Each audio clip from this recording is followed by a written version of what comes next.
வாழ்க வளமுடன். பெருந்தன்மையோடு வாழும் மனிதன் உயர்வாக மற்றவர்களை நடத்துகிறார். பொதுவாகவே அந்த மாதிரி மனிதர்களை நீங்கள் கவனித்து பாருங்கள். தவறு செய்ய மனிதர்களை அவங்க மன்னிக்கிறாங்க. மன்னிக்கிறது மூலயமா அந்த மனிதர் மேல் ஒரு மரியாதை காட்டுறாங்க. ரெண்டாவது அவங்களுக்கு ஏதாவது ஒரு வகையில் உதவுறாங்க. உதவுறது மூலிமா அவங்க மனதில் ஒரு சந்தோஷத்தை ஏற்படுத்த முயற்சி பண்ணுறாங்க. வாய்ப்புகளை ஏற்படுத்தி கொடுக்குறாங்க அவங்க உயர்வுக்காக.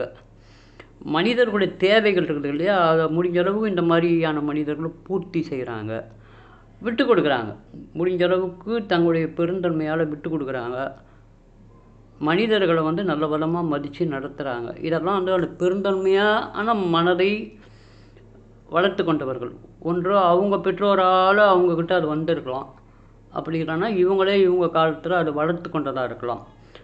அது அனுபவத்தின் காரணமாக வரலாம், புத்தகம் படிப்பதன் காரணமாக வரலாம், அவங்க பழகின நல்ல மனிதர்கள் வாயிலாகவும் அவங்க அதை வளர்த்துக்கிட்டு இருக்கலாம். ஏதோ ஒரு வகையில் அவங்ககிட்ட அந்த பெருந்தன்மையாக இருக்கிறாங்க. மற்றவங்கள நல்ல விதமாக நடத்துகிறாங்க. நாமும் அப்படி இருக்க முயற்சி செய்வோம். மகிழ்வோம்.